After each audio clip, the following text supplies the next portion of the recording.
Sebelum Roman memasuki makam selatan Valhalla itu, di sisi Kaisar Fierto yang terkejut melihat ras Dark Elf yang sangat menghormati Roman, Dimitri pun bertanya-tanya dalam hatinya, apa yang sedang terjadi di tempat tersebut, tak terkecuali dengan para penduduk Valhalla.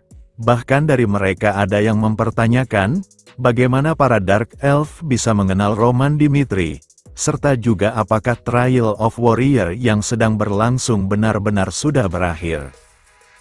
Sementara di sisi Roman Dimitri, ia yang melihat ke arah ras Dark Elf pun bertanya-tanya dalam hatinya, apakah mereka masih terpengaruh oleh Wotri karena mereka masih bagian dari ras Elf, dan Roman yang melihat peti yang dibawa oleh ras Dark Elf itu. Roman berkata apakah doppelganger di dalam Trial of the Mirror bisa meniru kekuatannya dengan sempurna, yang hal itu pun membuat Roman ingin benar-benar memastikannya. Roman lalu berkata kepada ras Dark Elf itu, jika mereka menganggap dirinya sebagai sang penyelamat, Roman meminta mereka untuk melanjutkan Trial of the Mirror sesuai dengan peraturannya, dan mereka yang tak bisa menentang keinginan penyelamat mereka. Mereka pun mengiyakan keinginan Roman tersebut, dan setelah membuka segel dari peti itu dan mengangkat peti itu ke atas, setelah berkata kepada Roman untuk berhati-hati menghadapi doppelganger tersebut, sebuah aura pekat yang mengarah ke arah Roman pun langsung menampakkan wujud yang ia tiru dari Roman Dimitri. Namun pada saat wujud itu ditiru, Kaisar Fierto dan Sanchez pun sangat terkejut. Karena wujud itu adalah wujud dari kehidupan Roman yang dulu, yang tak bukan adalah sang Heavenly Demon, baik Jong Hyuk. Melihat wujud lamanya itu, Roman pun terlihat merasa sangat senang, karena artefak yang mengendalikan doppelganger bisa menciptakan hal yang benar-benar sangat menarik menurut Roman tersebut. Dan dengan doppelganger itu mulai menunjukkan kekuatan yang serupa dengan Roman Dimitri, aura pekat yang terus meluap keluar dari tubuhnya itu membuat tempat di sekitar mereka pun mulai perlahan hancur sedikit demi sedikit. Namun tak diduga, setelah beberapa saat doppelganger itu menggunakan kekuatan sejati dari Roman Dimitri, sebuah retakan dari wajahnya pun mulai terlihat, dan kemudian ia pun hancur berkeping-keping. Yang hal itu pun membuat pemimpin dari Dark Elf itu terlihat terkejut. Karena fenomena doppelganger tumbang sebelum bertarung baru pertama ia melihatnya. Yang hal itu pun membuat ia benar-benar tidak menyangka, kalau doppelgangernya yang bahkan menyerap demonic power yang dimiliki oleh Roman, bisa tumbang karena ia tidak bisa mengatasi kekuatan dari Roman tersebut yang hanya seorang manusia saja. Dengan lenyapnya doppelganger itu, pemimpin ras Dark Elf itu pun berkata kepada Roman, kalau ia sudah lulus dari ujian Trial of the Mirror itu, karena doppelgangernya yang menghancurkan dirinya sendiri dikarenakan tidak sanggup menghadapi kekuatan Roman tersebut, pemimpin ras Dark Elf itu berkata kalau tidak akan ada yang bisa mengajukan keberatan atas lulusnya Roman dalam trial itu, yang hal itu pun membuat Roman berkata kalau itu sangatlah disayangkan. Karena ia yang benar-benar menantikan bertarung dengan sungguh-sungguh melawan kloningannya itu, malah hancur seketika karena tak bisa menahan kekuatan sejatinya. Setelah beberapa saat, Roman yang sudah berada di depan pintu masuk ke makam itu, pemimpin dari ras Dark Elf itu yang mengantar kepergian Roman pun berharap, kalau Roman bisa menemukan apa yang sedang ia cari di dalam makam selatan Valhalla itu.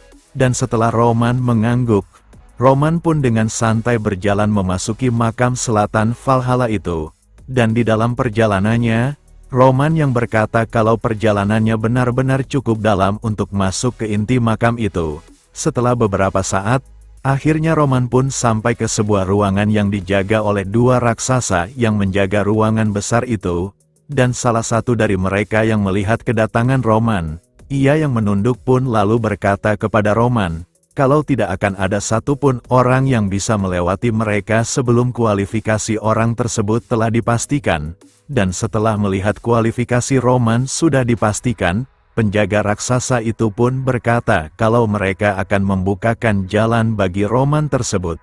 Dan setelah membukakan gerbang besar itu, Roman pun berjalan ke dalam ruangan itu dengan santainya.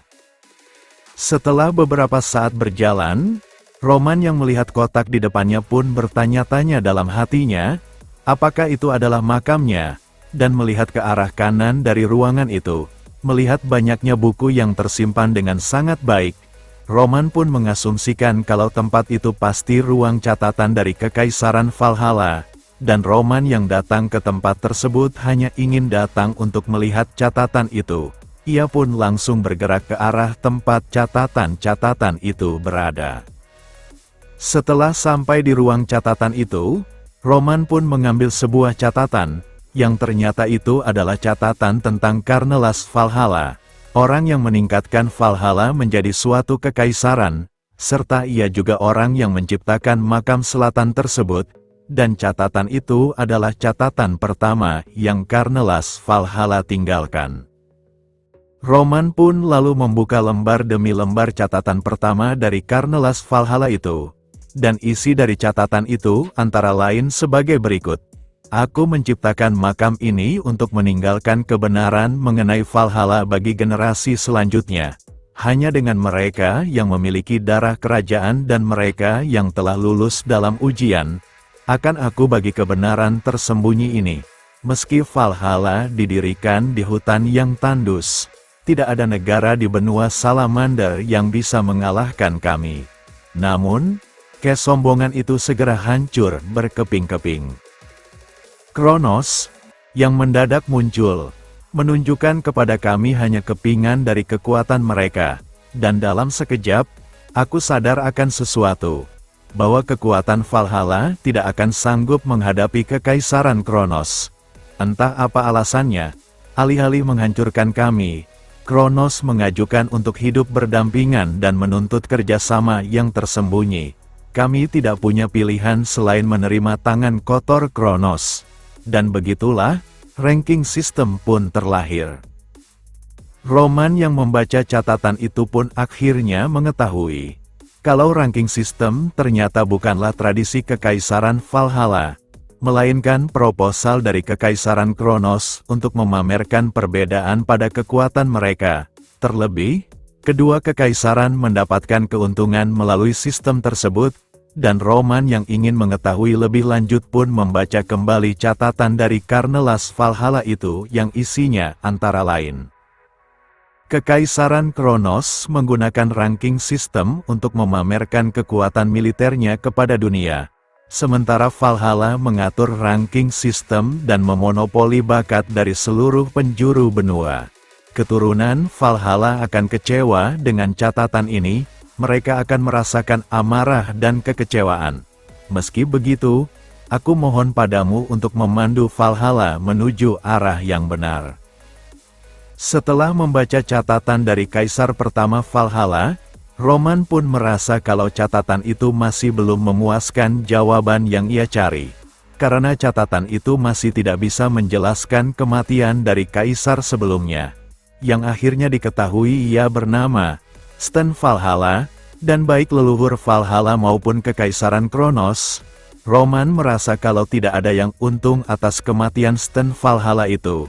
Dan untuk mengetahui jawabannya, Roman pun lalu mengambil catatan dari Cortes Valhalla, antara bukan ia adalah orang yang menentang perlawanan semua orang dan menjadikan anaknya yang ke-14 sebagai sang kaisar, yang hal itu pun membuat Roman berasumsi, kalau catatan itu adalah catatan dari orang yang paling dekat dengan kebenaran.